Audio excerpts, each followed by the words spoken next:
Mi nombre espiritual es Janardana Das. Mi nombre civil es Joel Yera. Llevo alrededor de 15 años practicando la conciencia de Krishna, haciendo Hare Krishna.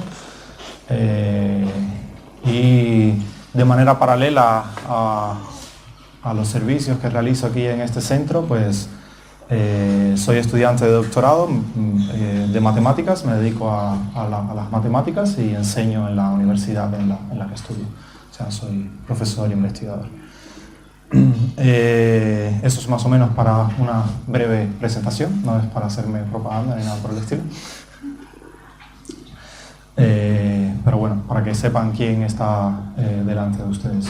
Yo hoy no he preparado ningún tema en particular, porque muchas personas en determinadas ocasiones, cuando ha habido personas que se han comprometido a venir a dar la charla y por asuntos ajenos a su voluntad, o que van con su voluntad, no han podido estar, he dado yo normalmente la charla y la forma en que lo he hecho ha sido que le pregunto a las personas si tienen algún tema que desean tratar y desarrollo ese tema. Y muchas personas me han dicho que les gustan más cuando salen así que cuando las planifico, ¿no? Así que he decidido pues hoy hacer lo mismo, ¿no? Entonces, si alguien tiene algún tema que se desee que se trate, todos los temas que deseen que se traten, pues díganlo y yo intentaré pues pasar por todos o la mayoría de ellos. Así que algún tema del que deseen hablar o que deseen que se debata o que se hable o lo que sea. El amor, ¿vale? ¿Qué más? Por ejemplo, en familia, ¿no? Que si uno es creyente y otro no. Vale. El presente. El presente. Ya empezamos con el tiempo. El presente, el pasado, el futuro. Bien, el presente. ¿Algo más? La adolescencia. La adolescencia, vaya, pero yo no soy psicólogo. Ya que tal, la familia. El alma. El alma. Bien. La inocencia. La inocencia. Ya, la adolescencia, los niños, la inocencia. Bien, ¿qué más? ¿Eh? ¿Ya? La mente. La mente. Voy a hacerme una lista porque es un poco larga. A ver, le voy a enviar un WhatsApp allí, ¿no? Con los temas. A ver, la mente, la inocencia, la familia,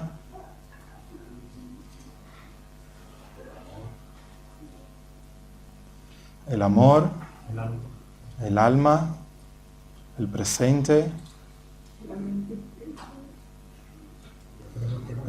Hay bastante ya. La adolescencia. ¿Ya? ¿Vale? ¿Alguno otro que sea Pues ya digo que a mí lo que me preocupa... Sí, yo entendí su pregunta. En las relaciones de pareja, ¿cómo gestionar que una pareja tenga un tipo de creencias o prácticas y otra tenga otro? Bueno, eso no. ¿Ya? Vale. Vamos a ver cómo empiezo. Bien. Creo que lo más... bien, acorde a nuestra tradición, acorde a la literatura védica, desde el punto de vista teológico, lo que se define es que nosotros no somos este cuerpo, sino que somos el alma, ¿no? Desde el punto de vista de la teología, de la teología Vaishnava, el cuerpo se describe como un vehículo en el cual el alma transita, ¿no? Para muchos es una visión neoplatónica, aunque bueno, supuestamente dentro de nuestra tradición es anterior a Platón, pero se le llama a este tipo de filosofías neoplatónicas que consideran que el alma está como atrapada en el cuerpo y que el alma es de una sustancia diferente al cuerpo. Específicamente la Bhagavad Gita y los textos de la literatura Vaishnava dicen que el alma, mientras que el cuerpo es asat, o sea, está lleno de temporalidad, o sea, es temporal, es ashit, es un lugar en el que comúnmente se olvida, O sea, no es un lugar lleno de conocimiento y de recuerdos, sino que es un lugar de olvido. Eso yo creo que es bastante fácil de comprobar si si pensamos en qué estaba haciendo yo, ¿qué día es hoy? No sé, el 1 de enero de 1998 a las 5 de la tarde. O el 1 de enero de este año a las 5 de la tarde. Es muy poco probable que alguien, a menos que fuera su cumpleaños o algo por el estilo, la persona diga, pues esa hora yo estaba a contar. Pero en términos generales, la mayoría de las cosas las olvidamos. ¿Sí? ¿Usted quería decir algo? Creo que esa es la mente la que nos recuerda. Pero La mente forma parte, está dentro del cuerpo. Está dentro del cuerpo. Entonces, Pero el cuerpo hay muchísimas cosas que recuerda. hay cosas Por que ejemplo, recuerda. Por ejemplo, esta cara, según Ajá. que mi tatarabuela tenía algo de esto. Y Vale, bueno, pero eso es una cuestión genética. O sea, va en su ADN. Pero lo que estoy diciendo es que es... caminar, por ejemplo, el hablar, todo eso, lo aprendemos porque Claro. tenemos una memoria en nuestro cerebro. Sí, forma parte del... Pero una cosa no quita la otra. No significa que uno olvide todo, sino significa que hay cosas que uno olvida. Y eso es una realidad. Me parece que el hecho... O sea, chit significa que es completamente consciente, constantemente... O sea, lo que hace la literatura védica es definir las cualidades del alma y negando las cualidades del alma define las cualidades del cuerpo o el ambiente que les rodea. O sea, las cualidades del alma, según la literatura védica, son Sat, que es eterna, Chit, que es plenamente consciente, y Ananda, que es plenamente dichosa. Y la negación de eso no es justamente lo opuesto. O sea, a ver, ¿cómo me explico? En lógica, en matemática, en términos generales, si una cosa está en un extremo, la negación no significa que esté en el otro extremo, sino que es todo lo que no está en ese extremo, ¿vale? O sea, que tú no recuerdes, sin decir que tú no eres plenamente consciente de todo, no significa que tú no seas consciente de nada, ¿vale? Significa que hay cosas de las que tú no eres consciente, y eso es algo que se puede percibir en el ambiente en el que vivimos. O sea, hay cosas que nosotros no recordamos, hay cosas que nosotros olvidamos y hay cosas de las que no somos conscientes. Un montón. Entonces, eso significa Ashit. Y la otra es Nirananda, que significa que es un lugar, o sea, que el cuerpo no siempre nos proporciona felicidad o no siempre nos proporciona dicha o placer, sino que en determinadas ocasiones nos proporciona perplejidades, ansiedades, sufrimientos. Y bueno, eso es más que claro. O sea, todos cuando nos enfermamos pasamos por etapas así, cuando envejecemos por el temor a la muerte, y la muerte en sí es una preocupación y una perturbación para el individuo, principalmente en Occidente. Con lo cual, la literatura védica lo que dice es eso. O sea, mientras el alma tiene estas cualidades de ser eterna, llena de conocimiento y llena de dicha, llena de bienaventuranza, el cuerpo tiene las cualidades contrarias, ¿no? De que no tiene esas cosas de manera plena. ¿El karma es solo para la mente o también para el cuerpo? Como que si el karma es solo para la mente, también para el cuerpo. Es acción, ¿no? O memoria, también es memoria, lo podemos decir acción. Vale, el karma etimológicamente significa acción. Pero también es memoria. ¿A qué se refiere con que también es memoria? A que tiene en su hacer, digamos, todas las cosas, lo mismo que te decía que tiene las características del cuerpo y de la mente de una persona, de millones de generaciones las va pasando, pues también esa memoria. A ver, acorde a mi entendimiento, ya no estamos yendo del tema, ¿no? Pero acorde a mi entendimiento, las acciones que uno realiza tienen una repercusión inmediata y una repercusión a largo plazo. Y esa repercusión a largo plazo es lo que llamamos karma, que significa que tú, acorde a tu karma, o sea, al fruto de tu trabajo, que en realidad no es karma phala, al fruto de tu trabajo y a tu deseo, recibes un determinado tipo de cuerpo con unas determinadas características. Y en esas características están esas cosas. Sí. Y por eso es memoria también, karma también. Si usted quiere verlo así, véalo así, no hay problema. O sea, por mí no hay problema. Entonces, volviendo al tema del alma, esencialmente la descripción que se da dentro de la literatura védica es esta, que el alma las cualidades que tiene son estas de eternidad, conocimiento y bienaventuranza, y las cualidades del cuerpo son, en principio, que no tiene estas cosas en plenitud, sino que las puede tener en mayor o menor grado. Bueno, eternos no somos, y plenamente conscientes tampoco, y plenamente dichosos nuestro cuerpo, desafortunadamente, al menos el mío, no lo es. Si el de ustedes lo es. De hecho, si se pone una reflexión muy simple que a mí me hicieron una vez es, piensa en las veces que tu dedo gordo del pie te provocó placer y en las veces que te provocó ansiedad, sufrimiento o malestar. Y estoy seguro que ahí que se queda claro, ¿no?, hacia dónde se va la balanza. Pero bueno, el punto es que en la literatura védica existe esta bidimensionalidad y ese contraste entre el cuerpo y el alma. Y una de las cosas que se habla dentro de la literatura védica es que esa dicha o esa bienaventuranza está relacionada en cierta medida con el amor, ¿no?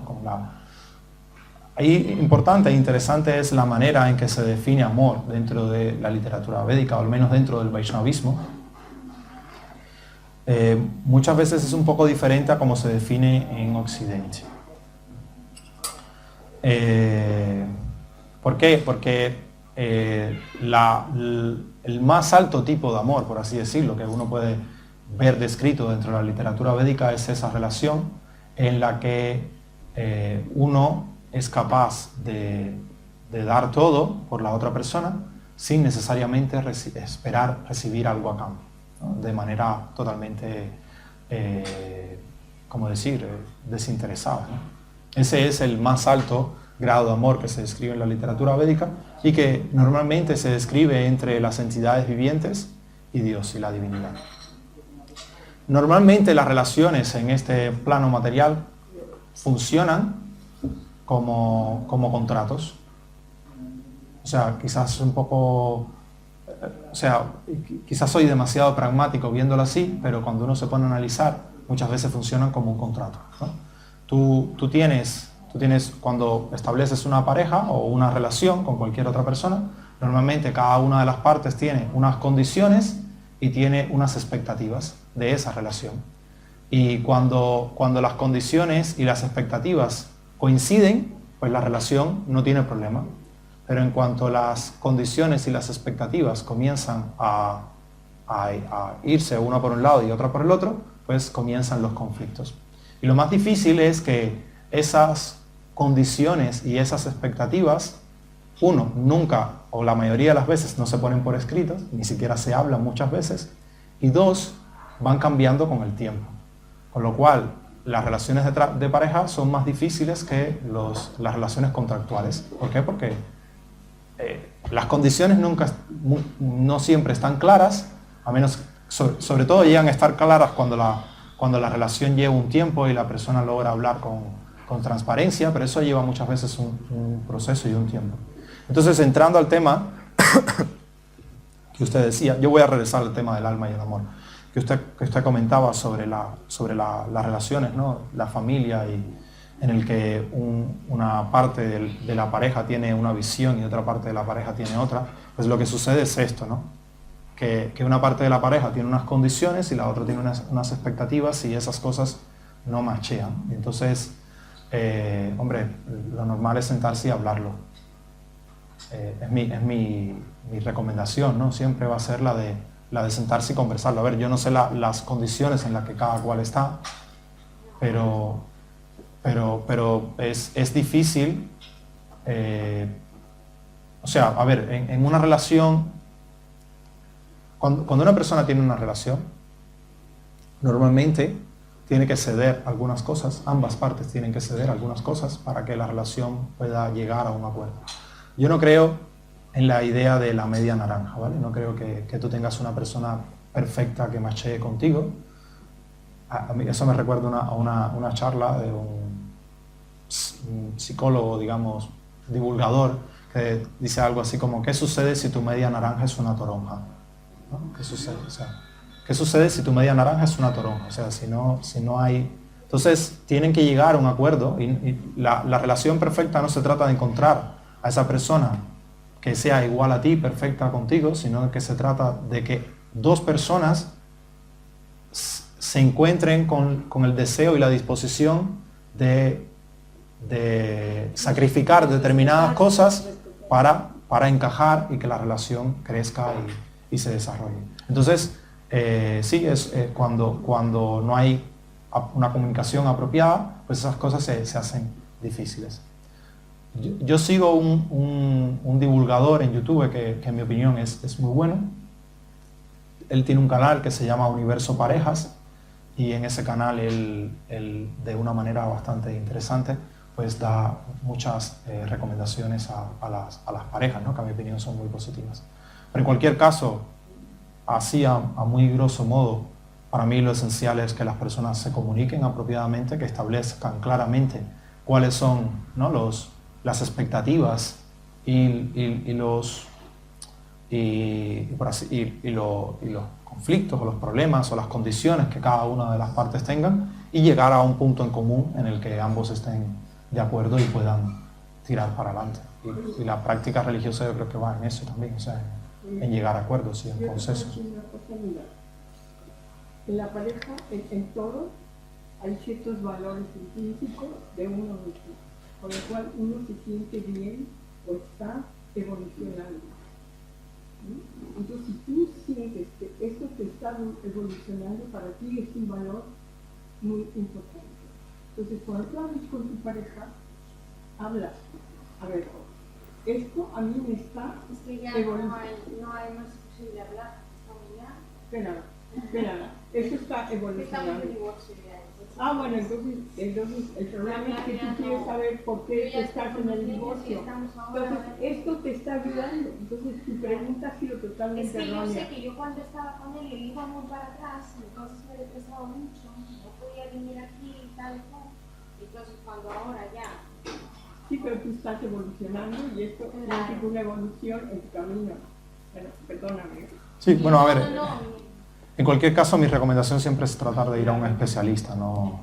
¿Vale? Porque son las personas que pueden ayudar. O sea, a ver, yo no tengo la concepción de que cantas Hare Krishna y tus problemas de la vida se van a resolver, no. O sea, si tienes un problema, pues acude a una persona que pueda ayudarte y esa persona te ayudará. Y la parte espiritual y religiosa puede ayudar como un incentivo a determinados aspectos de la vida, pero yo no creo que la práctica religiosa solucione problemas que no es, para los que ella no está diseñado. Entonces, bueno, si lamento que haya llegado a esa situación, si puede ser salvable, pues la persona que puede hacerlo son ustedes dos comunicándose y alguien que, si la comunicación no es buena, a través de alguien que pueda mediar. Esa es a lo sumo la recomendación que puedo dar, fuera de ahí más nada. Entonces, regresando al tema del amor, normalmente la concepción que nosotros en Occidente tenemos del amor es la de, no es esta concepción de dar todo sin esperar nada a cambio, sino que es la de esperar algo a cambio. Y bueno, no está mal, lo que tenemos que ser capaces de reconocerlo y de ponernos en nuestro nivel y acorde a ese nivel pues interactuar. Y muchas veces esa relación es una relación que dentro de la literatura védica no se define, a veces, a mi opinión, quizás una traducción no del todo acertada es lujuria. A mi opinión, una traducción no del todo acertada. Pero en cualquier caso es una relación en la que uno no está dando todo sin esperar nada a cambio, sino que esperas algo a cambio de la otra persona. Y uno puede darse cuenta de la diferencia entre el amor y la lujuria, porque normalmente en la lujuria tú esperas disfrutar de la otra persona, tú ves a la otra persona como el objeto de tu disfrute, mientras que en el amor tú lo que buscas es exaltar y alabar a la otra persona y que la otra persona disfrute plenamente a través de la relación. Y por ejemplo, dentro de la tradición Vaishnava, especialmente en las relaciones que existen entre Radha y Krishna, hay un ejemplo claro de ese sentimiento, pues sobre todo de las gopis hacia Krishna, de ese amor desinteresado y de esa visión, ¿no? en la que el amado es lo más importante porque es el amado y no porque tú quieras disfrutar determinadas cosas, no por un sentimiento un tanto egoísta. Perdóname. Entonces, sí, normalmente mientras que la lujuria va decayendo a medida que va pasando el tiempo, el amor debería ir incrementándose a medida que pasa el tiempo, mientras que en la lujuria uno ve lo amado como que va perdiendo interés en el amor, lo amado cada vez se ve más excelso, no se ve como marchito, sino que se ve como el fulgente. Para mí esa es la gran diferencia. Pero evidentemente en las relaciones que llevamos en este mundo cotidiano es bastante difícil llegar a esos grados, ¿no? con las personas que están a nuestro alrededor. Pero yo sí he comprobado que hay personas que con el paso del tiempo pues han desarrollado relaciones muy saludables y que realmente están llenas cada día están más llenas de amor y menos llenas de sentimientos un tanto egoístas, ¿no? Vaya. ¿Es agua? No estaría mal. Gracias. Bien. Referente a del amor, la persona que lo pidió quedó satisfecha con esa, o hay algo más que desees que ahonde. ¿Sí? ¿Quedaste satisfecha con esa pequeña descripción? Yo creo que el amor empieza con el amor propio para después expandirse por los demás. Y entonces eso, Muchas gracias. a mi punto de vista, cuando uno se conoce es cuando puede empezar a expandirse por las cosas. Sí, la verdad que sin conocimiento es un poco difícil complacer a otras personas. O sea, si tú no conoces a la otra persona es un poco difícil complacerla. Y si uno no se conoce a sí mismo es un poco difícil dejar claro cuáles son sus expectativas y sus deseos y sus necesidades. Entonces, sí, definitivamente el conocerse a uno mismo, el conocer a los demás y el tener el tener una clara visión de uno mismo tampoco es... Porque muchas veces amarse a uno mismo se confunde con un excesivo ego falso, ¿no? Con un egoísmo y tampoco se debe ir a ese extremo, en mi opinión, ¿no? En mi opinión. Pero sí, lo que dice sin duda alguna, si uno no se conoce a sí mismo es un poco difícil que uno pueda conocer a los demás y tener una relación con los demás.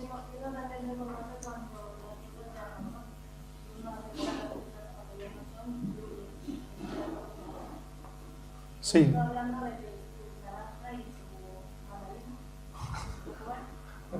¿Qué pasa si tu media naranja es una toronja?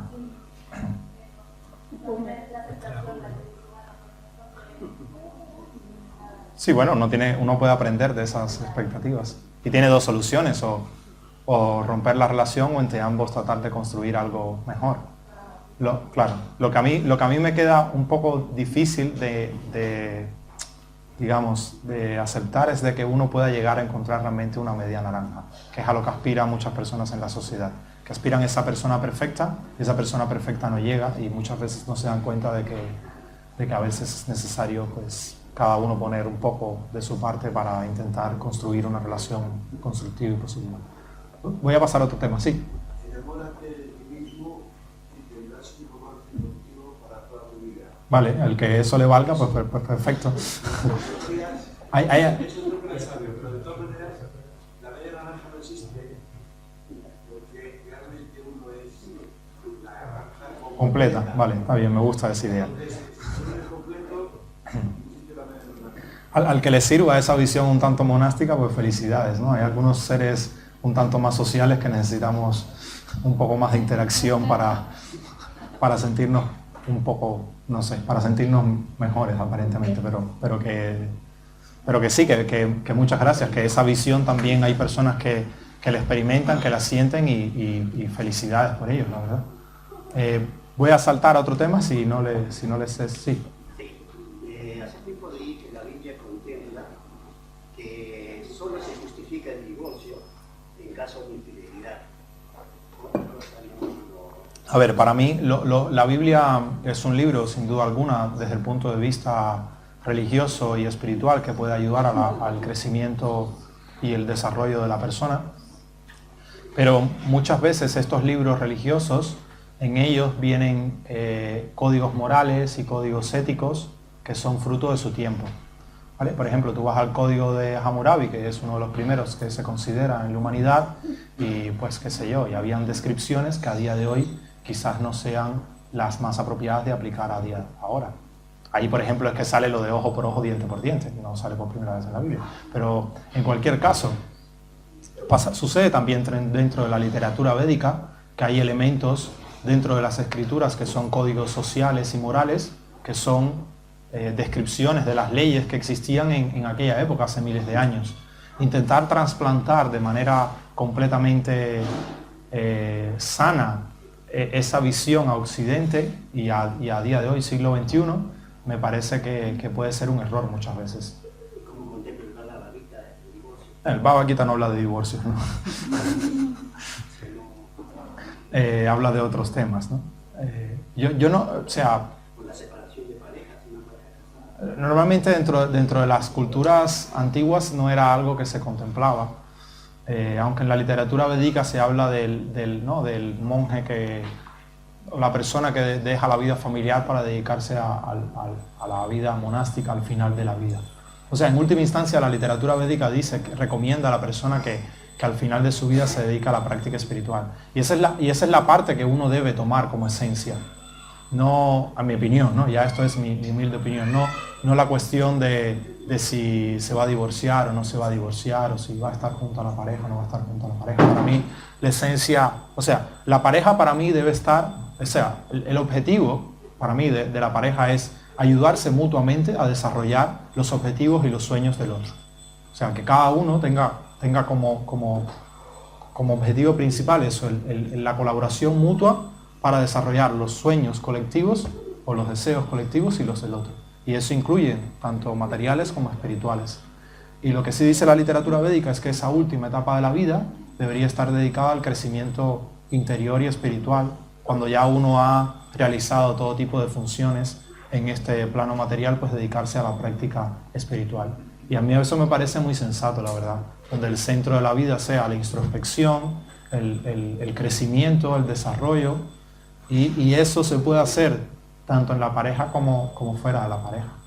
Si la persona se siente cómodo dentro de la pareja y pueden ayudarse mutuamente en esa etapa de la vida, pues lo más natural para mí es que sigan juntos, no que tengan que separarse uno del otro.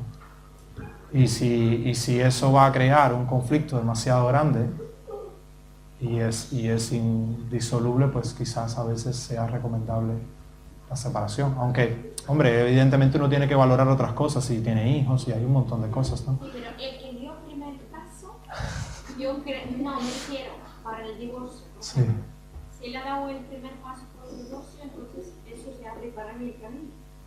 Bueno, ya eso ya es que yo no sé, esa es la decisión dentro de la pareja. Yo no trataría de ver tanto qué es mejor o peor para el karma de uno, porque eso es una forma, no es práctico y muchas veces no es posible saberlo. Entonces la vida te pone en situaciones, uno toma decisiones en la vida y esas decisiones uno trata de hacerlas lo mejor posible. Y en última instancia uno lo que puede hacer es tratar de hombre, si uno tiene fe, pues orar y tratar de dentro de las decisiones que uno ha tomado, pues provocar el menor daño posible a las personas que le rodean y tratar de crecer uno lo más posible dentro de su práctica espiritual. ¿Sí? Pero o sea, sí, yo no, volviendo a tu pregunta, ¿no?, de la Biblia y el divorcio, para mí en general los temas sociales y políticos son temporales, ¿no? O sea, los temas sociales y políticos son temporales y dependen del ambiente en el que están diseñados. Y uno debe saber distinguir entre las verdades teológicas que son eternas y que nos sirven siempre y aquellas verdades que son, digamos, frutos de su tiempo y que son válidas en su tiempo y que fuera de ese tiempo ya no son válidas. O sea, tener la idea de que una verdad temporal vale siempre, para mí es un error desde el punto de vista teológico.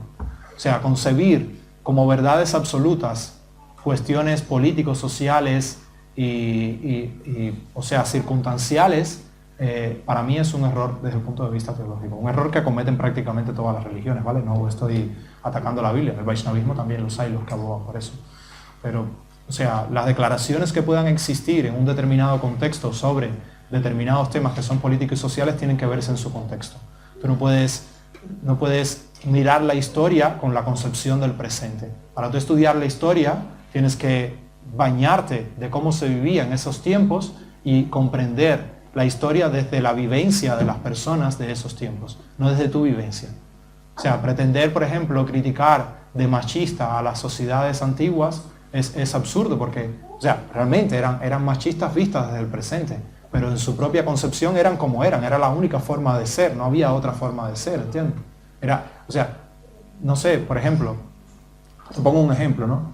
Grecia, ¿no? En Grecia prácticamente es la madre de la civilización moderna occidental como la concebimos, pero en Grecia había esclavitud, en Grecia había machismo, pero sin embargo eso no significa que tú dejes de tomar la grandeza del teatro, la grandeza del drama, la grandeza de la democracia o lo que sea, ¿entiendes? O sea, hay muchos valores surgidos, o la grandeza de sus filósofos surgidos en una sociedad que es fruto de su tiempo y tú tienes que saber tomar de ahí lo que te sirve para el presente y lo que no te sirve, pues dejarlo a un lado.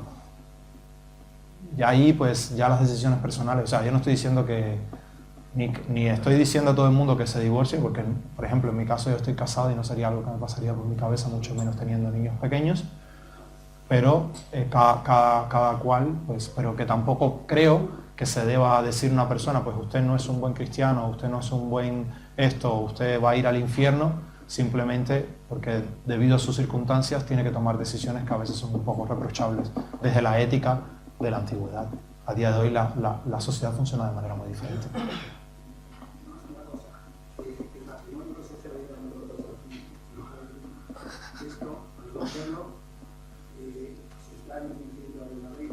No sé. Como que al romperlo, si se está infringiendo alguna ley. Hombre, tú haces unos votos, estás incumpliendo contigo mismo, con tu palabra, ¿entiendes? Desde el punto de vista de la literatura védica, el no cumplir con la palabra de la persona, para ellos era incluso, o sea, en el Gita se ve, era algo más reprochable que la propia vida, ¿entiendes? Pero bueno, la sociedad cambia y la ética cambia y la visión cambia. Pero funciona así, o sea, tú estableces unos votos y bueno, tú estás incumpliendo con esos votos. Para mí no hay nada que me avergüence más que eso. Bueno, pero también la Iglesia Católica hace votos. Sí, en todas las tradiciones, no estoy criticando, pero claro. Pero estás hablando de lo mismo, tanto la Iglesia Católica como los Hare Krishna. O sea, que son temas muy delicados. Sí, sin duda alguna. Y estamos en un paradigma que se está rompiendo todo, para que la gente comience a vivir en el presente. Y la profundidad del ser, con los Hare Krishna o con los hindús o con los quien sea, es la absorción del ser con el todo. Y todo lo demás. Yo con sinceridad no me centraría tanto en las leyes y en el karma, y me centraría más en la persona y en las personas que uno puede afectar o no puede afectar con determinadas decisiones. O sea, para mí más importante que el karma que me pueda venir si me divorcio es la situación de ansiedad que pueda poner a mi esposa y a mis hijos. Y a mí también, y a ti también. O sea, entonces, y a las personas, o sea, eso para mí es más importante que si el karma, ¿no? Claro. Que eres peor karma que ese. O sea, como fruto de Dios, que es peor fruto de la acción que el sufrimiento y la ansiedad que te pueda colocar el ver sufrimiento en las personas que tú has querido. Es que son, o sea, ya ahí estás pagando el karma, o sea, ¿qué más quieres, no? Pero es que nada es para siempre, todo está en movimiento y en cambio. Sí. Y una pareja, como que fuera creencias, fuera religiones, todo está en continuo cambio. Sí. Y si una relación termina, no hay que dramatizar, Vale. ni hacer un sufrimiento. Algunas terminan de manera Entonces, natural y no son dramáticas, claro, y otras... todavía se abre una puerta a un futuro que va a ser mejor, porque tú ya has aprendido, entonces en el futuro va a ser mejor. Yo pienso que hay que verlo como un camino hacia adelante y que va a traer siempre algo bueno. Bueno, algunas traen cosas buenas y otras rupturas son bastante complicadas y no traen cosas Pero buenas. Tampoco se hay deja que... atrás y se sigue adelante. Sí, pero tú te Sí, tienes sí, que o sea, conocer. lo que sucedió, sucedió, Te tienes que pero... conocer como persona. Bueno, Nada más. saltamos a otro tema, pero estoy de acuerdo con usted de que sí, de que lo más natural es verlo así, pero que no siempre sucede así, ¿vale? O sea, hay veces que son muy complicadas las rupturas en las relaciones, ¿sí? Llegan a extremos bastante dramáticos. Ojalá y no pase con ninguna, ojalá y todos fueran así tan livianos que lo que le preocupe es el bienestar de los dos y dicen, pues yo creo que así no funciona, pues mejor cada uno por su lado y somos tan felices como siempre y no tratan de dañarse el uno al otro lleno de rencores, que es lo que sucede a veces, pero sí, sin duda alguna. O sea, definitivamente es un tema delicado, con sinceridad, para el que hay que tener pantalones para, quizás una frase un poco machista y desafortunada, para sentarse y hablarlo, pero que bien. Lo de los pantalones, bueno, yo ni los tengo, ¿no? Bien.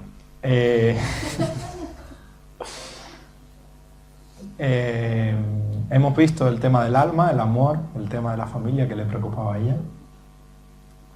Me queda la mente, la inocencia, el presente y la adolescencia. Referente a la mente, algunos dicen que es la loca de la casa. A ver, la mente es una, para la concepción del Vaishnavismo está diseñada esencialmente para desear y pensar y reflexionar y para tomar decisiones, para tomar sentido o decido una cosa o decido otra, es normalmente. Y muchas de las cosas de las críticas, ¿no?, que se hacen dentro de la espiritualidad a la mente es esa naturaleza de constantemente estar agitada yendo de un lado a otro. De hecho, la Bhagavad Gita dice que la mente puede ser o el mejor de los amigos o el peor de los enemigos. Cuando la mente está agitada y ella se vuelve en el peor enemigo, y cuando uno tiene el control sobre la mente y la mente está pacífica, pues la mente se convierte en el mejor de nuestros aliados, en el mejor de nuestros amigos. Entonces uno simplemente debe ser, uno debe tratar de conocer la mente, debe tratar de negociar con la mente y debe tratar de que la mente sea un aliado en la vida espiritual de uno y no un enemigo, ¿no? Muchas veces se describe también como un espejo. La mente debería ser como un espejo porque ella debería mostrarnos nuestra propia naturaleza. Pero la realidad muchas veces es que ese espejo está cubierto de pegatinas, que son todas las identificaciones que nosotros nos hemos autoimpuesto y la sociedad nos ha puesto, ¿no? O sea, que si soy hombre o mujer, que si soy niño, anciano o joven, que si soy matemático, arquitecto, amo o ama de casa o lo que sea, que si soy hijo de no sé quién, que si tengo tal cargo, que si tengo tal puesto. Todo eso son pegatinas, etiquetas que la sociedad nos ha puesto. Y desafortunadamente muchas veces esas etiquetas están desproporcionadas en el espejo de nuestra mente y no nos permiten ver nuestra verdadera identidad, nuestra naturaleza. Y entonces imagínense, ¿no?, que ustedes vayan a un espejo, el espejo, la función del espejo es maquillarse, verte como eres, ¿no?, ver tu imagen reflejada en él, y que si está lleno de pegatinas, si hay una pegatina enorme de una cosa, pues tú no puedes ver nada. Entonces, Sri Chaitanya Mahaprabhu, que es una de las principales personalidades dentro de nuestra tradición, dice que el canto de los santos nombres, el canto de los nombres de Dios, permite limpiar el espejo de la mente. Permite de alguna manera u otra redimensionar esas pegatinas y colocarlas en el lugar apropiado. O sea, el lugar apropiado de un espejo sería pues en los bordes del espejo, que te permita ver tu verdadera identidad y tu relación con cada una de esas etiquetas artificiales que te has puesto, pero que son importantes para vivir en la sociedad. O sea, no es que tampoco uno vaya a negar quién soy yo desde el punto de vista social, político, familiar, lo que sea, sino que ellas deben estar ahí, pero deben estar en un equilibrio con nuestra propia identidad y deben tener una relación apropiada con esa propia identidad. Eso es algo muy difícil de lograr, pero debería ser el propósito de la mente, llegar a ese estado. Y en mi opinión, realmente el canto del mantra Hare Krishna, pues en mi opinión ayuda a eso. Y es algo que yo he experimentado en mi propia vida, ¿no? De que como por el hecho de uno meditar y tener cierto grado de introspección de manera cotidiana o de manera asidua, uno es capaz de concebir la vida de otra manera y redimensionar esas etiquetas en las que, ¿no?, las cosas están extradimensionadas. Sí, por ejemplo, yo recuerdo, voy a poner un ejemplo, ¿no?, bastante de mi vida en particular, ¿no? Yo llevo casi 12 años en la universidad. O sea, hice 4 años una carrera de matemática, licenciatura en matemática en Cuba. Hice 2 años de máster en Cuba también, de máster en ciencias matemáticas. Vine a España por una beca. Hice 2 años de máster en ingeniería matemática y llevo 4 años de doctorado. Este va a ser el 4. O sea, llevo 12 años en el ambiente universitario. Y normalmente uno espera que cuando termines una etapa sientas una dicha enorme, ¿no? Tú esperas que cuando tú vas a recibir tu título, pues va a ser el día más feliz de tu vida, o cuando logras publicar tu primer artículo, ya voy por 4 y todavía ese día no ha llegado, va a ser el día más espectacular que tienes, y lo que muchas veces percibes es que esa dicha es un tanto efímera, que no dura tanto como tú esperabas y no es tan exaltada como tú te imaginabas, ¿no? Es como que tú pensabas que ibas a tocar el cielo y te das cuenta de que sí, que quizás subas en un ascensor hasta la planta número 20, pero que de ahí al cielo falta bastante, ¿no? Entonces, en cierta medida, a mi opinión, el hecho de tener una práctica espiritual a mí me ha ayudado a redimensionar esas expectativas que yo tenía respecto a mis logros profesionales, sin necesidad de quitarlos, ¿no? Porque si no, no estuviera haciendo el doctorado. Yo soy Hare Krishna antes de entrar a la universidad, entonces, pero a mí me ha ayudado realmente. Igual que la matemática me ha ayudado a ver la religión de una manera un tanto distinta, de una manera en mi opinión un poco más subjetiva, pero bueno, es mi opinión. La persona que pidió hablar de la mente más o menos queda satisfecha con lo que he comentado, ¿o? ¿Sí o no? Sí. Vale, venga, diga.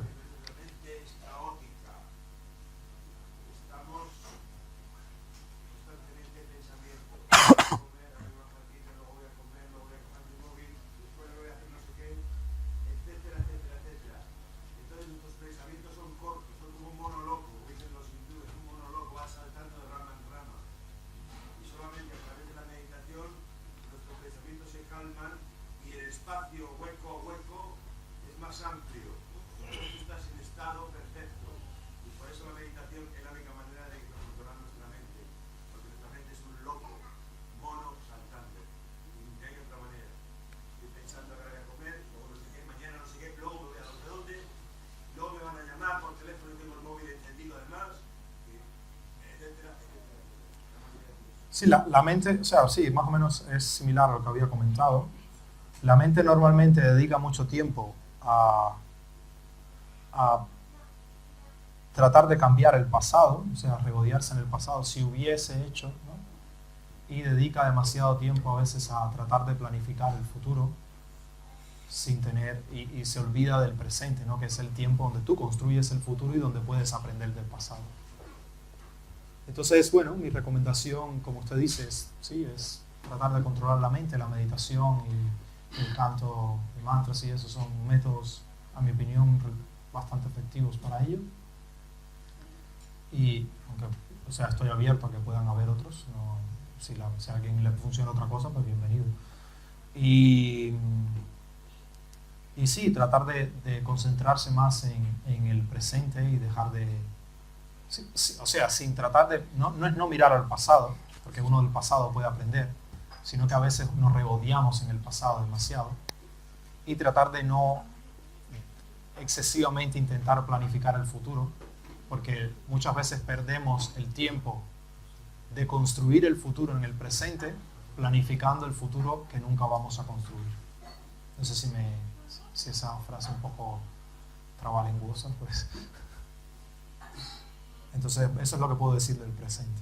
Son aunque queda aún la inocencia y la adolescencia, yo creo que, hombre, que la adolescencia es un tema complicado, ¿eh? Para un psicólogo, no para un matemático tratando de ser Hare Krishna. Y el tema de la inocencia, yo creo que la inocencia a veces es buena y a veces no tan buena. Pero ojalá y la sociedad fuese más inocente, ¿no? Yo recuerdo,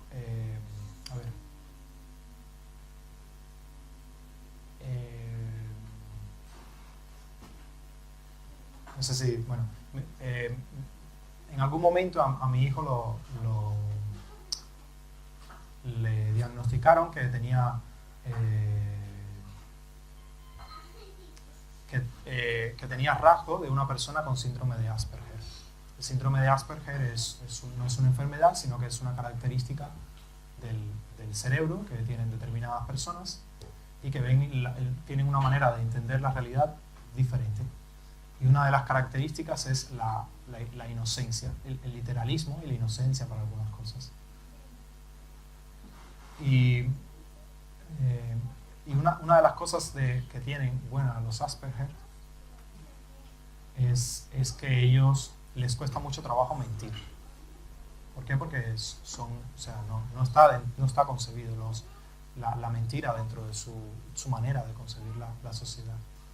Y yo recuerdo que, bueno, en aquella época, al principio, vi muchos documentales sobre el síndrome de Asperger, ¿no? Informarme y tratar de ayudarlo y de saber cómo lidiar con la situación. Y hay uno que a mí me impactó mucho, en el que unos padres hablan de su hijo y al final del documental ellos, y un psicólogo también interviene en determinadas ocasiones. El psicólogo dice que de alguna manera u otra, como ellos no son mayoritarios en la sociedad, tienen que adaptarse a la sociedad ¿cómo le dicen ellos? De las personas normales, por así decirlo, ¿sí, no? Que tienen que adaptarse a ellos. Y es lo que trata de hacer la psicología moderna, de insertarlos en la sociedad y darles herramientas para que puedan ¿no? lidiar con las reglas en las que se juega en esta sociedad, ¿no? Y los padres decían que ojalá y todo el mundo fuera Asperger, en el sentido ese, ¿no? De que no existiría la mentira, no existiría la hipocresía, no existiría el engaño, y la sociedad fuese muy diferente. Entonces la inocencia tiene una parte buena, esa de que las personas ojalá y fuésemos más inocentes, y tiene una parte mala a veces. Mi hijo, por ejemplo, se creyó que un amigo vivía en un árbol, porque su papá se lo dijo.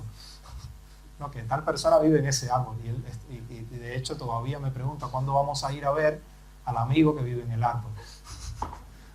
Entonces ya va siendo menos inocente, pero aunque él no es Asperger 100%, pero tiene algunos rasgos, uno de ellos es ese, la inocencia. Pero la inocencia tiene cosas buenas y a veces tiene cosas malas.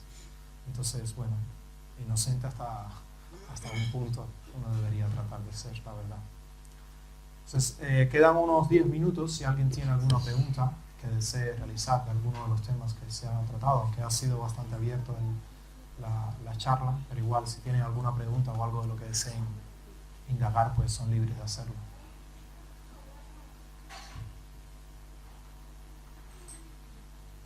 ¿No hay preguntas?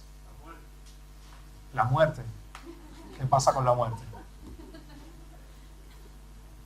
¿Qué pasa con la muerte? ¿Cómo? No, es que no te escuché, perdóname. Que Jesús... Vale, sí, es un día especial para la tradición judeo-cristiana y bueno, para nuestra también, en cierta medida. ¿Existe la muerte o no? Depende de lo que tú definas por muerte. O sea, si lo que defines por muerte es la muerte biológica del cuerpo, de que tus órganos dejan de funcionar, pues evidentemente sí. Si lo que uno define por muerte es el dejar de existir, depende de lo que defines por... Depende de qué es lo que cómo tú te concibes a ti mismo, cuál es tu identidad y qué es lo que tú crees que deja de existir. Para la tradición Vaishnava, específicamente para el Bhagavad Gita, nosotros no dejamos de existir nunca. O sea, Krishna le dice, la primera instrucción que le da Krishna a Arjuna, el primer verso en el que Krishna habla para instruir a Arjuna, después de que Arjuna le pide instrucción, que es en el capítulo 2, el verso número 12, él dice, ni tú, ni yo, ni ninguno de estos reyes que están aquí, nunca hemos dejado de existir y nunca dejaremos de existir.